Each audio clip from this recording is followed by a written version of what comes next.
I'm not going to lie to you folks. Doing the worst games of 2018 was absolutely a chore. Nothing good really came out this year.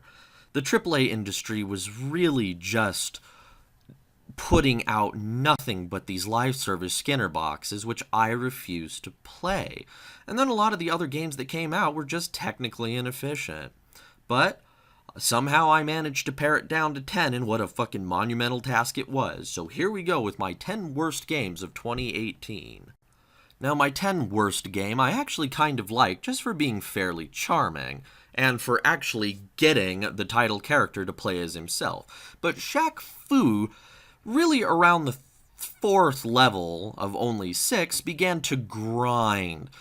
It's just repetitive fight after repetitive fight until it just kind of starts to grate on the nerves. And despite all of its colorful charm it shows at the beginning, by the end of the game it's sort of run out. But I still appreciate that this game was able to come out amongst all the other bullshit. My number 9 game was one I was actually looking forward to having come out for quite a long time, and once I had it, I was sorely disappointed. Mutant Road to Eden is one of the most unbalanced games I've ever played. I was definitely looking forward to it for it looking like a take on the XCOM style combat that I actually am quite fond of.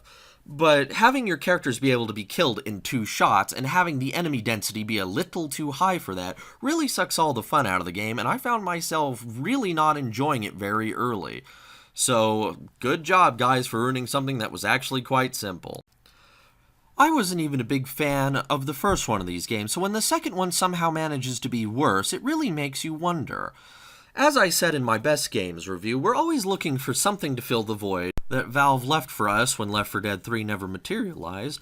We keep trying to find games that can fill that niche. Vermintide 2 is one game that tried to jump in the smoking shoes of Left 4 Dead 3, but managed to miss the point entirely, with the game being really, really unfun to play.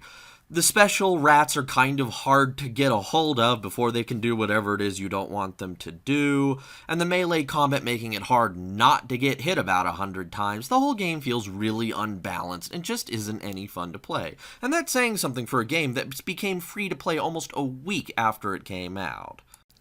Space Hulk Tactics was another game I was pretty curious about until I actually got a hold of it and discovered it's another one of these games that tries to mix board game dice rolling with an electronic medium, meaning the AI will cheat its ass off on the dice rolls.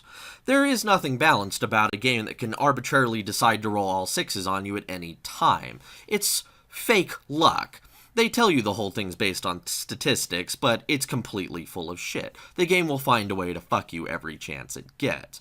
And this is another good example of it, where any of your units take so much as one hit from the enemies, they're basically dead, making the whole game kind of a slog. I guess if you're into this sort of thing, maybe just go buy the actual board game and get some friends to play it with. Kingdom Come. What could have been? All that lofty ambition that just melted into pretentiousness as we got closer to the game coming out.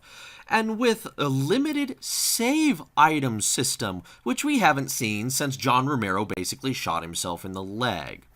With a combat system that is completely inept, making the game hard to play, a lot of fake choices in the game. Play it the way you want to play it. Not fucking likely, being that you will get railroaded in a few situations where if you weren't playing a directly combat-focused character, you will be totally fucked. And an economy system that is way too easy to take advantage of.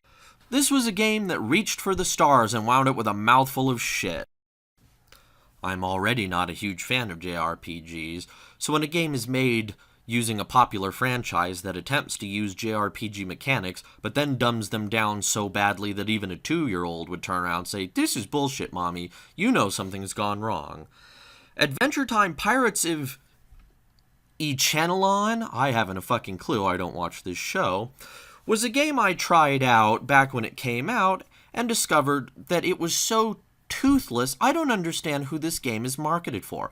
Fans of the show might get an initial kick out of seeing all their favorite characters on screen again, but they have made other Adventure Time games that were actually generally challenging, or at least interesting, and this one has managed to do none of that. So I really don't understand who this is for. Unless there's an entire sphere of the gaming market that's completely targeted towards meth-addicted sloths. Now, the Dynasty Warrior games are always sort of the games I go to for my mindless cathartic fun, and this year, of course, I picked up Dynasty Warriors 9 for that same kind of cathartic fun, only to discover that the plague of open world that seems to be cascading across the gaming landscape right now has managed to completely fuck over this franchise too.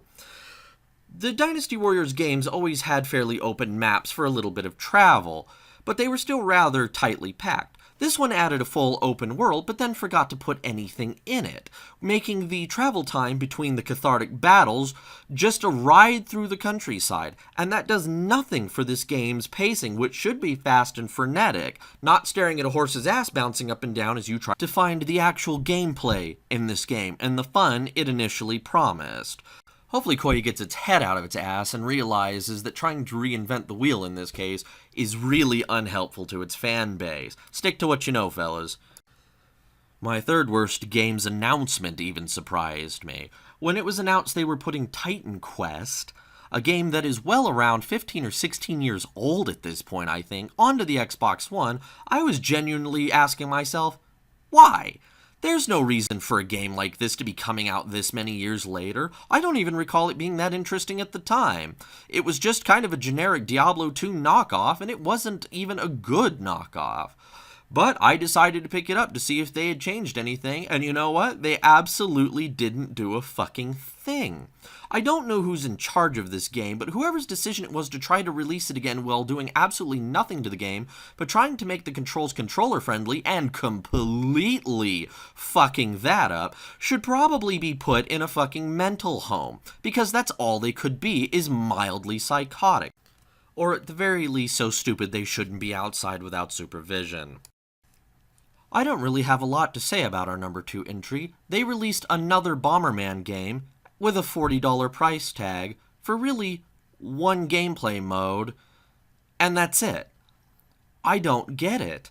That is a level of stupidity or greed I simply cannot wrap my head around. Did it really cost so much to make this pointless piece of shit that you guys had to charge full $40 to try to recoup some of your costs? Somebody's taking the piss. I mean, Super Bomberman R is free this month, and I still wouldn't even recommend getting it then, because it's not even worth the amount of time it would take to play it for an hour. It is that worthless.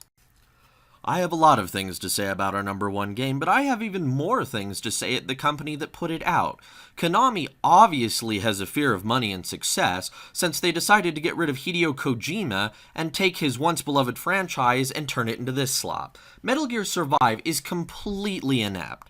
There is almost no story going on, there is no character development going on, the game is completely pointless. They turned it into kind of a half Metal Gear Solid, half survival game, and managed to fail at making it either. The game is so bad. I just can't imagine anyone at Konami looking at this game and thinking it was a good idea unless they are intentionally trying to kill the series as a bit of spite towards Hideo Kojima, which is really funny because it's one of the only series they have left that they haven't already smothered, and Hideo Kojima has clearly gone on to bigger and better things without the ball and chain of Konami hanging around them. And so for managing to nab the top 2 places on my worst games of 2018, yes, Bomberman was also made by Konami, I am going to give Konami the Worst Company of the Year award too for this double disaster, and I doubt this is a feat that is going to be topped anytime soon, at least until EA or Activision completely implode on themselves.